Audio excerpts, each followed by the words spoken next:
ఈ వ్యవహారాల గురించి తెలిసినోడు కావాలి నీకు. అవును. You should believe him.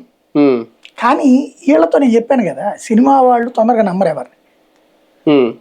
ఓ నలుగురు చెప్పే మాటలు నమ్మేస్తారు. అది పెద్ద ప్రమాదం. అంటే కూటమిలో ఉన్నారు కాబట్టి, అధికారంలో ఉన్నారు కాబట్టి ఇలాగే ఉండాలి అనే లీడ్ ఎవరో తీసుకున్నారా? అట్లాగే ప్రతిపక్షంలో ఉన్నప్పుడు కూడా ఇట్లా ఆపేసిన సందర్భాలు, ప్రతిపక్షంలో కొంచెం గట్టిగానే మాట్లాడి మళ్ళీ ఉన్నట్టుండి అందరిని ఆపేసేసి అది ఆపేశారు. కానీ నేను చెప్పాను కదా, వీళ్ళకి అదేదో సీరియస్నెస్ అర్థం కాదు. ఉన్నట్టుండి ఎవడో ఒక తప్పు చేశాడు, ఒక అతను సరిగ్గా వీళ్ళు అనుకున్నట్టు మాట్లాడలేదు, ఆపడేది అంతే.